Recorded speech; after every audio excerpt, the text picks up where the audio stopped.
Эверестэд амиа алдсан анхны эмэгтэй гонигт түүх. Эверестийн тухай ярихад хүмүүс ихэвчлэн ялавтыг төсөөлдөг. Цас дөргөл, төрийн далбаа, түүхэнд үлдэх нэр, дэлхийн дээвэл дээр зогсож буй хүний бахархал. Гэхдээ Эверестийн хамгийн хатуу үнэн бол өөр. Энэ ууланд орвилд хүрэх нь аягийн төгсгөл биш. Харин ердөө дунд цэг нь байдаг. Жинхэнэ ялалт бол тэндээс амьд бууж ирэх. 1953 онд Эдмунд Хиллари, Тензинг Норгейнер Эверестийн өргөлд анх амжилттай хүснээс хойш энэ бол хүний зориг, тэсвэр, хүсэл мөрөөдлийн бэлэгдэл болсон. Гэвч тэр цалаас хойш Эверест бас олон хүний сүүлчийн зогсоол болжээ. Тэдний дундаас хамгийн гонигтай, хамгийн олон жил уулчдын дунд яригдсан түүхийн нэг бол Германы уулчин Ханнелоре Шмадцын хувь заяа юм. Ханнелоре бол Эверестэд амнасаа алдсан анхны эмэгтэй гэж түүхэнд тэмдэглэгдсэн. Тэр оргилд хүрч чадсан. Гэвч буух замдаа уулын хамгийн харгас үнэнтэй нүүр тулсан юм. 1979 оны намар Ханнелоре Шмадц нөхөр Герхард Шмадцын удирдсан олон улсын экспедицийн бүрэлдэхүүнд багтан Эверестийг зэржээ. Энэ бол өнөөдрийнх шиг олон 10 аригжааны баг, нарийн цаг агаарын мэдээлэл, байнгын холбоо, бэхэн аврах системтэй үе биш байв. Тэр үеийн Эверест бол үнэхээр буцах баталгаагүй газар байсан. Экспедицийн бүрэлдэхүүнд Герман, Швейцар, Шинэ Зеланд, Америкийн уулчид багтсан бөгөөд тэд өмнөд сэдгээр дамжих зүүн өмнөд хэрийн маршрутыг сонгосон. Энэ нь анхны амжилттай авирагтын замтай ойролцоо Эверестийн самутаг боловч маш эрсдэлтэй чиглэл байлаа. Ханнелоре Шмадц туршлагагүй хүн байгаагүй. Тэр нөхөртэйгөө хамт өндөр ууланд олон жил авирсан. Манаслуу, Тэричмэр, Лхоцэ зэрэг авраг орвилууд түүний хувьд зүгээр нэг аялал биш. Харин Эверестийн өмнөх хатуу бэлтгэл байв. Нөхөр Герхард Шмадц нь тухайн үед 50 настай байсан бөгөөд Эверестийн оргилд гарсан хамгийн өндөр настай хүнээр бүртгэгдэж байжээ. Харин Ханнелоре өөрөө Эверестийн оргилд хүрсэн дөрөвдөх эмэгтэй. Мөн Эверестэд гарсан анхны герман эмэгтэй болсон юм. Энэ экспедиц өөрөө уулын түүхэнд онцгой амжилттай тооцогддог. Багийн бүх 8 гишүүн орбилд хүрсэн. Тухайн үеийн Тайланд тэднийг хамгийн жижиг, хамгийн хурдан амжилттай экспедицүүдийн нэг байсан гэж тэмдэглэсэн байдаг. Гэхдээ Эверест дээр амжилт аюул хоёр, заримдаа нэг өдөр зэрэг ирдэг. 1979 оны 10 дугаар сарын 1-ний өдөр анхны баг өмнөд сэдлээс хөдөлж үдээс хойш орвилд хүрээд оройн буцаж иржээ. Энэ багт Герхард Шмадц багтаж байсан. Маргааш өглөө буюу 10 дугаар сарын 2-ны өглөө 5 цагийн орчим 2 дахь баг орвилд руу хөдөлсөн. Энэ багт Ханнелоре Шмадц, Америкийн уулчин Рэй Женет, Шинэ Зеландын Ник Банкс болон хэд хэдэн шерпа багтаж байлаа. Эхэндээ нөхцөл байдал тийм ч муу харагдаагүй. Гэвч өндөр авах тусам цаг агаар өөрчлөгдөж эхлэв.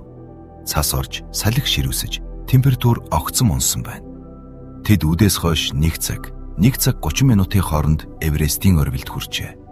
Ханнелоре Шмадц дэлхийн хамгийн өндөр цэг дээр зогсож чадсан.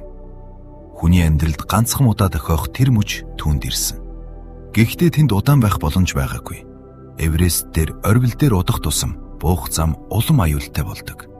Багийнхан богино хугацаанд амсгийж буцах замдаа орсон. Тэгээд л жинхэнэ сорилт эхэлсэн. Буух үед цас намжсан ч салхи улам хүчтэй болжээ. Хүйтэн улам чангарч, уулчдын биеийн хүч дуусаж эхлэв.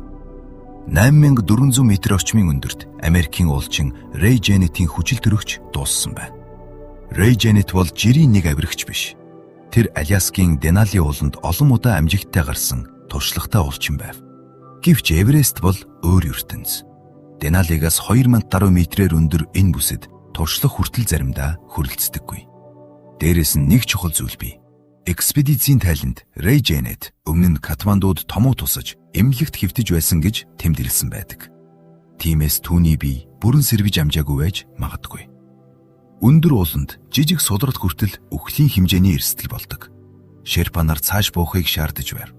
Учир нь Эверестийн үххийн бүст зогсох гэдэг амрах гэсэн үг биш. Харин аажмаар бууж өгөхтэй адил. Гэвч Рэй Женет цааш явахыг хүссэнгүй. Тэр өндөрт хонохоор шийджээ. Ханнелоре Шмадц болон Сунгадаре Шерпа түүнтэй хамт үлдсэн. Тэд зөөлөн засанд багахан хорвдох газар уух гэж оролцсон ч жинхэнэ хамгаалалт болж чадах зүйл бараг байсангүй.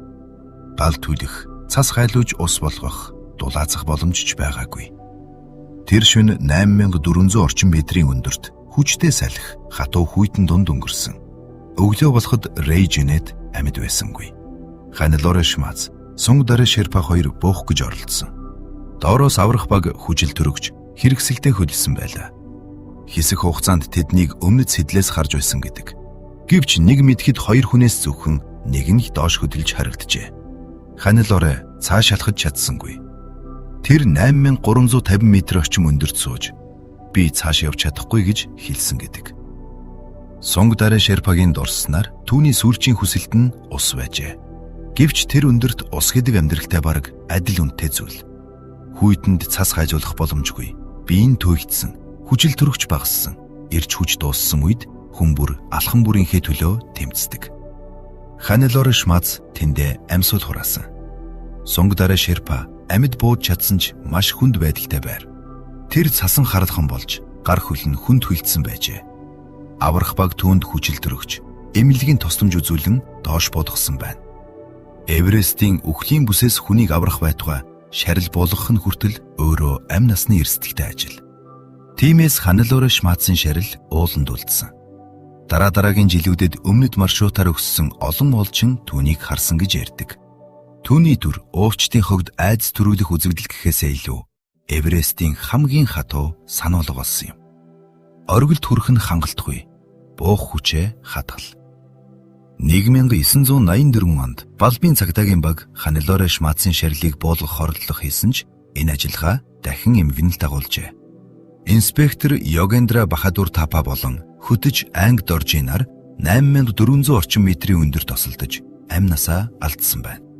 Ингэснээр уулчид нэг зүйлийг дахин ойлгосон. Эверест дээр нас барсан хүнийг буулгах нь заримдаа амьд хүмүүсийг ч авч оддог. Харин овон жилийн дараа Ханилоорэ Шмацын шарил өмнөх байрлалдаа харагдахаа болжээ.